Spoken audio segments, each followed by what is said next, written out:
আমার স্বামী বিদেশ যাওয়ার জন্য কিছু টাকা ধার জন্য আমার ছোট দেবরের বাসায় গেলাম। আমার স্বামী আমাকে রেখে বাসায় ফিরে গেল। রাতে খাওয়া দাওয়া সেরে আমার দেবরকে টাকার কথা বললাম। আমার দেবর বলল, টাকা দিতে পারি, তবে একটা শর্ত আছে। বন্ধুরা, আমার স্বামী বিদেশ যাবার চেষ্টা করছে। ইদানিং মিস্ত্রি কাজ করে সংসারের ভরণ পোষণ চলে না। প্রতি মাসে কিছু পরিমাণ টাকা খরচ হয়ে যায়। বিগত 3 বছর প্রায় 40,000 টাকা খরচ হয়ে গেছে। দিন দিন টাকার পরিমাণ বেড়েই চলেছে। চোখে মুখে শোষে ফুল দেখতে পেলাম। গ্রামের একজন প্রবাসী ভিসা দেওয়ার অফার দেয়া। আমার স্বামী বিদেশ যাওয়ার ইচ্ছে জাগল।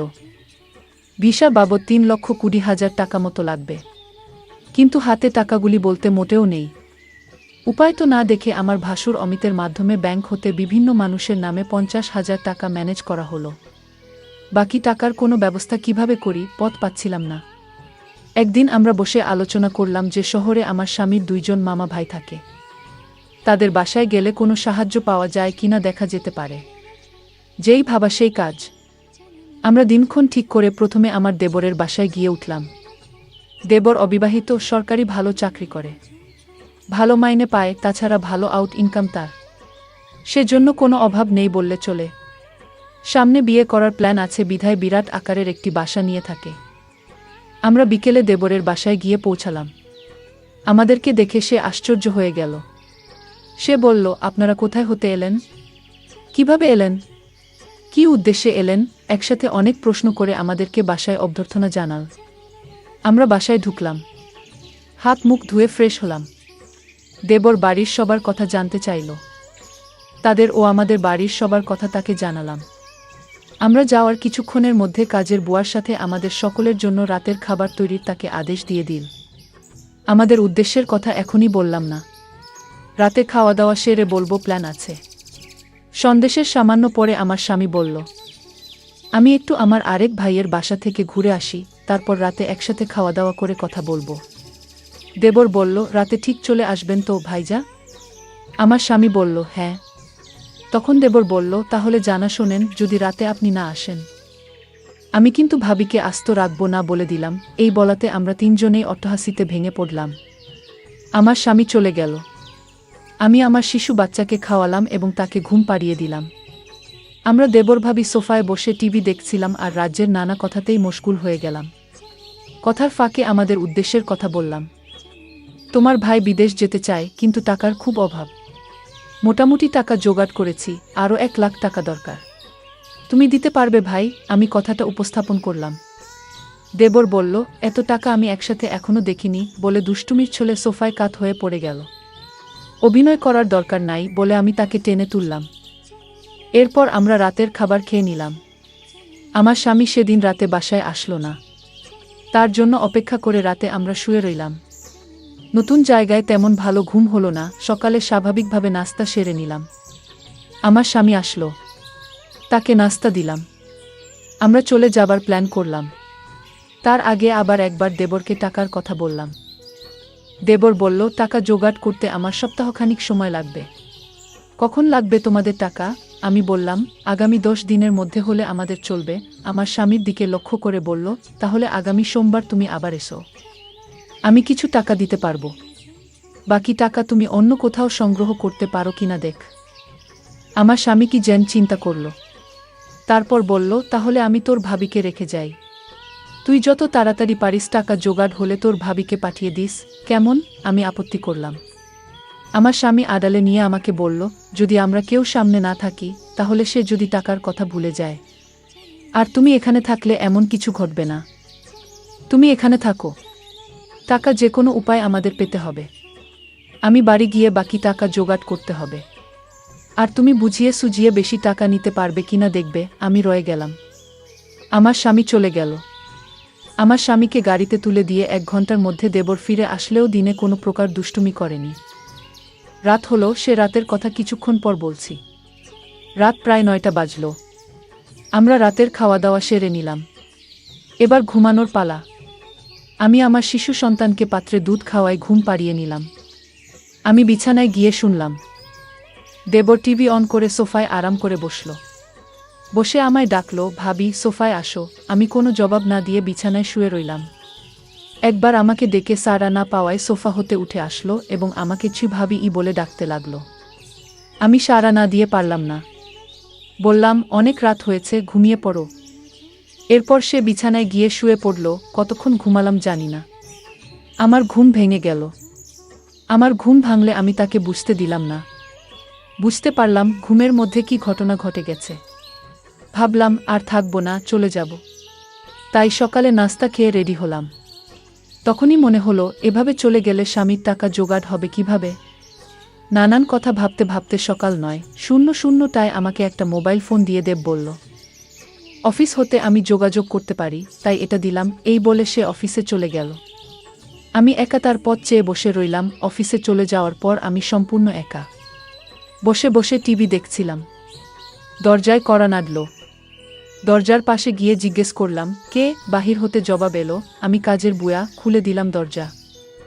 বুয়া পাক শাক সব শেষ করে আমার কাজ হয়ে গেছে বিদায় নিয়ে চলে গেল। আমি আবার টিভি দেখায় মগ্ন হলাম। বেলা প্রায় ১টা বাজল। আমি স্নান করার জন্য প্রস্তুতি নিলাম। এমন সময় মোবাইল বেজে উঠল। দৌড়ে গিয়ে রিসিভ করলাম। ওপার হতে আমার দেবর বলতে লাগলো, ভাবি, আমি একজন লোকের হাতে ১০,০০০ টাকা পাঠাচ্ছি। লোকটা আমার খুব আপন। আপনি একটু ভালো করে মেহমানদারি করবেন। চা নাস্তা যা চায় তা দেবেন। কোনো কার্পণ্য করবেন না, বুঝলেন?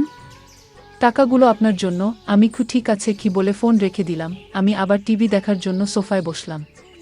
টিভিতে একটা ইংলিশ সিনেমা চলছে। এমন সময় দরজায় কড়া নাড়ার শব্দ হলো। দরজা খুলে দিলাম। একই দেখছি। সম্পূর্ণ এক নিগ্রো মানুষ, প্রায় ৬ ফুট লম্বা। হাতের আঙ্গুলগুলো যেন আমাদের বাঙালিদের হাতের বাহুর মতো, যেমন লম্বা তেমনি মোটা। লোকটি বাংলায় বলল, আসতে পারি ভাবি? আমি হেসে বললাম, হ্যাঁ আসুন। লোকটি সরাসরি সোফায় গিয়ে বসল। তাড়াতাড়ি চা নাস্তা তৈরি করে তাকে পরিবেশন করলাম। সে ১০,০০০ টাকা আমার হাতে গুজে দিল। আমার খাতিরদারি তার নাকি বেশ ভালো লেগেছে। বিদায়ের সময় আমার কান্না এসে গেল। সে আমাকে বলল, কেঁদো না, যদি সম্ভব হয়। আমি আবার একবার আসব। তার চলে যাওয়ার পথে এক দৃষ্টিতে তাকিয়ে রইলাম। ভাবলাম, সে যদি আমাকে সাথে নিয়ে নিত। বিকালবেলায় আমার দেবর অফিস হতে ফিরে এসে লোকটির কথা জানতে চাইল। টাকা দিয়েছে কিনা? বললাম, হ্যাঁ দিয়েছে। আমার দেবর আশ্চর্য হয়ে আবার জানতে চাইল, তাহলে দিয়েছে? আমি বললাম, হ্যাঁ দিয়েছে তো। এতে আশ্চর্য হওয়ার কি আছে? আমার দেবর হেসে উঠে বলল, এমনি এমনি দেওয়ার কথা ছিল না। আমি কোনো কথা না বলে চুপ হয়ে রইলাম। আমার নীরবতা দেখে যা বোঝার বুঝে গেল। আমাকে বলল, ভাবি, দুনিয়াটা বড়ই কঠিন। কেউ কাউকে এমনি এমনি টাকা দিতে চায় না, সবাই বিনিময় চায়। সে আমাকে ধারে টাকা দিয়েছে। যথাসময়ে এগুলো ফেরত দিতে হবে। আমি তোমাদের টাকা প্রযোজনের কথা এবং তোমার উপস্থিতির কথা সব জানিয়েছিলাম। তুমি যদি দাদাকে কিছু না বলো, তাহলে ১ থেকে ২ লাখ টাকা জোগাড় করে দেয়া যাবে। শুধু দাদাকে বলবে সব টাকা আমি দিয়েছি। এতে টাকাও জোগাড় হয়ে যাচ্ছে। তখন ভাই বিদেশ যাওয়া নিশ্চিত হচ্ছে। আমি তার কথা নির্দেশ সব শুনছিলাম। উপদেশ শেষ করে আবার সম্মতি জানতে চাইলে আমি কোনো উত্তর না দিয়ে নীরব রইলাম। আমার চোখে ভেসে উঠতে লাগলো আজকের লোকটির কথা। কি নাম কে জানে? জিজ্ঞেস করা সম্ভব হয়নি। খ্রিস্টান না মুসলমান তাও জানা যায়নি। তবে হিন্দু নয় সে ব্যাপারে নিশ্চিত। আমার দেবর আমার সম্মতি আবার স্পষ্ট করে জানতে চাইলে বললাম, আমি কি বলবো? তুমি যা ভালো মনে করো তাই করতে পারো। আমার সম্মতির লক্ষণ দেখে বলল, রাতে একজন মেহমানকে দাওয়াত করেছি। কিছুক্ষণ পর কাজের বুয়া আসলো। সে বিকেলে চা নাস্তা তৈরি করার পাশাপাশি রাতের রান্নাবান্না শেষ করে চলে গেল। কে আসছে, কেমন হবে লোকটি? মনের ভেতরে একটা চঞ্চলতা কাজ করতে লাগলো। রাত ৯টা বাজলেই আমি দেবরকে বললাম, খেয়ে নেবে না? মেহমানের জন্য অপেক্ষা করবে? দেবর বলল, না, মেহমান কে আসবে? চলো আমরা খেয়ে নেই। আমরা খেয়ে নিলাম। আমরা বসে বসে টিভি দেখছি। প্রায় রাত ১০টা। দরজায় খটখট আওয়াজ শুনলাম। বুঝলাম মেহমান এসে গেছে। আমার দেবর দরজা খুলে দিল। মেহমান ঘরে ঢুকে জানতে চাইল, তোমার ভাবি কই? দেবর বলল, ভিতরে আছে। দুজনে একসাথে আমি যে ঘরে আছি সে ঘরে চলে গেল। দেবর তার সাথে আমাকে পরিচয় করিয়ে দিল। লোকটি দেবরকে উদ্দেশ্য করে বলল, তোমার ভাবিকে তো দেখতে দারুণ লাগছে। আমি ১ মিনিট টিভির দিকে তাকিয়ে আছি। সকালে ঘুম হতে উঠে ফ্রেশ হলাম। তারপর দুজনে চা নাস্তা খেলাম।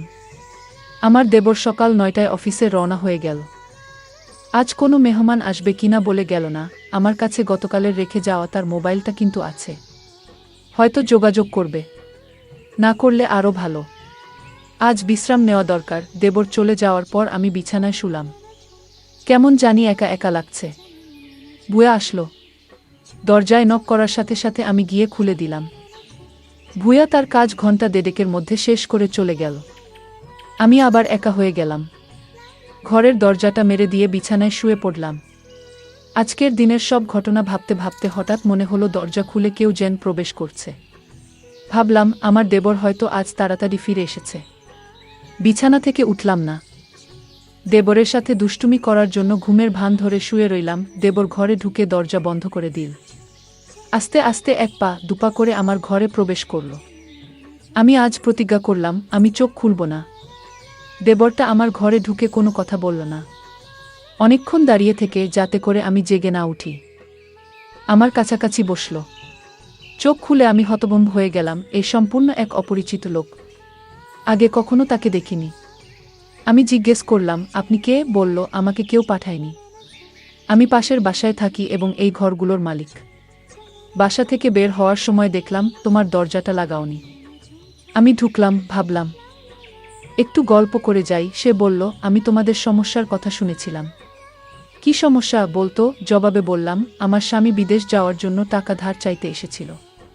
টাকা জোগাড় হয়েছে। সে বলল তোমার কি সে আপন দেবর? বললাম না, আমার স্বামীর গ্রাম্য বাল্যবন্ধু এবং দূরসম্পর্কের চাচাতো ভাই। লোকটি হেসে উঠল, তাই চিন্তা করো না, আমি তোমাকে সাহায্য করব। আমি এখানে একা থাকি, কেউ নেই। যতদিন থাকো আমি তোমাকে সাহায্য করব। আমি এখনই টাকা দিচ্ছি। এই বলে বাসায় গিয়ে টাকা নিয়ে ফিরে এলো। টাকা দিয়ে বলল কাউকে বলবে না, মেঘ না চাইতে জল পেলাম। লোকটা বলল দুপুরবেলায় আমাদের বাসায় এসো, তোমার সাথে গুরুত্বপূর্ণ কথা আছে। দুপুর হতে আরও 3 ঘন্টা বাকি। অপেক্ষা করতে করতে যখন 2টা বাজল, আমি আস্তে আস্তে এক পা দুপা করে বাড়ির মালিকের ঘরের দরজায় গেলাম। দরজায় চোখ রাখলাম, কিছু দেখলাম না। আস্তে করে টোকা দিলাম, কারো জবাব পেলাম না। দরজায় হাত দিতেই দরজা খুলে গেল। ভিতরে ঢুকে দেখলাম সে তার রুমে শুয়ে আছে। আমি তার পাশে গিয়ে দাঁড়ালাম। আমায় দেখে খুশিতে হেসে বলল তুমি এসেছ। লোকটা বলল তুমি দেখতে আমার বড় মেয়ের মতো। সে দেশের বাইরে থাকে। কয়েক বছর হলো সে বাসায় আসে না। নিজেকে একা একা লাগে। লোকটা বলল তোমার এখানে আর থাকার দরকার নাই। তোমার যত টাকা লাগে সব আমি দিচ্ছি। দুনিয়াতে এখনো অনেক ভালো মানুষ আছে যারা কোনো বিনিময় চায় না। অনেক দিনের জমানো কথাগুলো তার সাথে শেয়ার করে প্রায় ঘন্টা 2-1 পর আমি আমার দেবরের ঘরে ফিরে এলাম। এভাবে আমার টাকা জোগাড় হয়ে গেলে দেবরকে বললাম আমি চলে যেতে চাই। দেবর না বলল না। তারপরের দিন সকালে আমায় বাসে তুলে দিলে আমি বাড়ি চলে এলাম। কয়েকদিন পর আমার স্বামী বিদেশ চলে গেল। বন্ধুরা, আজকে বিদায় নিচ্ছি। গল্প ভালো লাগলে একটা লাইক দিয়ে বন্ধুদের সাথে শেয়ার করে দাও। আর এই চ্যানেলটি নতুন দর্শক হয়ে থাকলে চ্যানেলটি সাবস্ক্রাইব করে নিতে ভুলবে না, নতুন নতুন গল্প পেতে।